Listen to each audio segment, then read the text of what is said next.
अगर खुजली इतनी ज्यादा हो जाए कि आपको रात भर नींद ना आए, कभी देखते होंगे आपके स्किन पे लाल चकत्ते हो जाते हैं, खुजली होती है, आपको इरिटेशन होती है और ये लाल चकत्ते कभी कभी आप इतनी खुजली कर देते हैं कि खून भी आ जाता है। तो चलिए आज बात कर लेते हैं दांत खाज और खुजली के बारे में। बहुत बहुत स्वागत है आपका हमारे यूट्यूब चैनल सेहत में सुष्मिता में, जहां आज हम लोग बात करने वाले हैं कि दांत खाज खुजली को कैसे हम लोग घर बैठे ठीक कर सकते हैं और ऐसी कुछ गलतियां जो जाने अनजाने आप कर देते हैं और दांत खाज खुजली अपने घर जाने का नाम ही नहीं लेता है। सबसे पहली बात समझते हैं कि दांत आखिर होता क्यों है।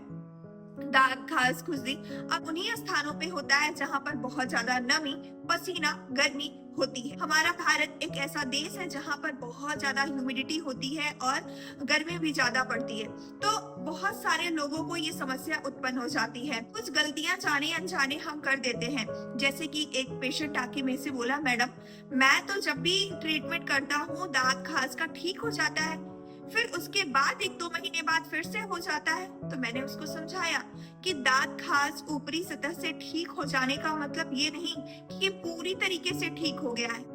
आप उस दवा को 8 से 10 दिन लगा के ना छोड़ो। जब 1 महीने 2 महीने जितना भाई उसका ट्रीटमेंट का कोर्स है उसको उतने दिन तक लगाओ, क्योंकि जो फंगस होता है वो जहाँ पर आपको इन्फेक्शन हुआ है वो तो वहाँ है ही, साथ ही आसपास के एरिया में भी है और वो नीचे भी फैला हुआ है। तो इसीलिए उसको रोकने के लिए और फंगस के साथ साथ उसके स्पोर्स भी हैं, उसके छोटे छोटे बच्चे भी हैं वहां पर, तो इन सब को मारने के लिए आपको पूरा ट्रीटमेंट लेना जरूरी है। मतलब अपनी दवा को 1 से 2 महीने जरूर कंटिन्यू रखें विथ कंसिस्टेंसी, रोज रोज लगाना है। तो चलिए जानते हैं कि कौन कौन से आप प्रिकॉशन ले सकते हैं दांत खाज खुजली से बचने के लिए। तो सबसे पहली चीज पर्सनल हाइजीन। पुअर हाइजीन की वजह से ये दिक्कत हो सकती है, इसलिए अगर आप बहुत देर तक बैठ के काम कर रहे हैं तो जरूरी है कि थोड़ी दूर आप वॉक करें और घर पे जाने के बाद से हो सके तो आप नहा लें, जिसकी वजह से जहां भी आपको पसीना हुआ है उससे जितनी भी बैक्टीरिया है, फंगस है, वो बाहर निकल जाएंगे और आपको फंगस इन्फेक्शन नहीं होगा। वहीं पर आपके जितने भी पर्सनल स्टफ्स होते हैं, जैसे कि आपकी तौलिया है या फिर आपकी साबुन है, उसको अपने घर के लोगों से शेयर ना करें। अगर आपको भी टाइट कपड़े, सिंथेटिक कपड़े पहनने का शौक है तो इसको देर तक ना पहने। मतलब 1 घंटा 2 घंटा अगर पार्टी में कहीं जा रहे हैं तो आए तो वहां पे आपको पसीना हुआ रहेगा। अगर आप वही पसीने वाले कपड़े दिन भर रात भर पहने रहते हैं तो इसकी वजह से वहां पे फंगस ग्रो कर सकते हैं, वहां पे फंगस पनप सकते हैं, तो इसको चेंज करना बहुत ही ज्यादा जरूरी है। टाइट और सिंथेटिक कपड़े भी एक फंगस के होने का कारण बनते हैं।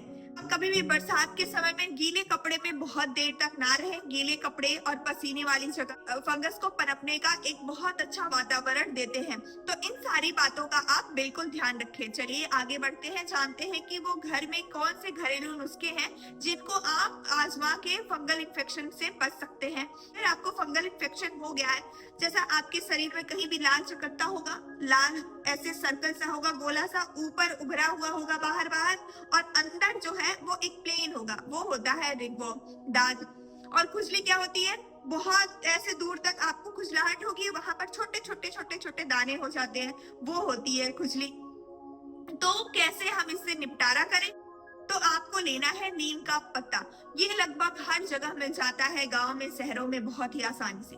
नीम के पत्ते में एंटी माइक्रोबियल और एंटी फंगल प्रॉपर्टी भर भर के पाई जाती है। अब आपको लेना है टर्मरिक, जो हल्दी। अब इस हल्दी में भी एंटी माइक्रोबियल और एंटीबायोटिक्स होते हैं, तो ये भी आपके लिए बहुत ही ज्यादा जरूरी है। और लेना है आपको नारियल का तेल। नारियल का तेल क्या करेगा, जो आपकी स्किन बहुत ही सूखी हो गई है, बहुत ही रूखी हो गई है, वहां पर हल्की सी ये नमी देने का काम करेगा। नीम की पत्तियों का पाउडर भी बना सकते हैं या मार्केट से ले सकते हैं। 1 चम्मच नीम की पत्ती, 1 चम्मच हल्दी, छोटी चम्मच, 1 चम्मच हल्दी और 5 से 10 बूंद आपको नारियल का तेल। अब इनको अच्छे से मिलाकर एक पतला सा पेस्ट आप तैयार कर लेंगे। जहां भी आपको इन्फेक्शन हुआ है वहां पे आप इसको अच्छे तरीके से लगाएंगे। पहले अपने घाव को, जो भी आपको इन्फेक्शन हुआ है, जहां भी दांत खाज है, उसको अच्छे से धुल ले। धुलने के बाद से किसी भी सूती कपड़े से उस जगह को सुखा ले और इस लेप को लगाएं। 5 से 10 मिनट इस लेप को लगा रहने दें। उसके बाद आप ठंडे पानी से इसको धुल सकते हैं। वहीं पर आप नीम के पानी का भी इस्तेमाल कर सकते हैं। आप नीम के पत्तों को खौलते हुए पानी में अच्छे से उबाल दीजिए। उसके बाद जो उसका पानी है उससे आप नहा भी सकते हैं और उस जगह को भी धुल सकते हैं। इससे आपको बहुत ज्यादा फायदा मिलने वाला है।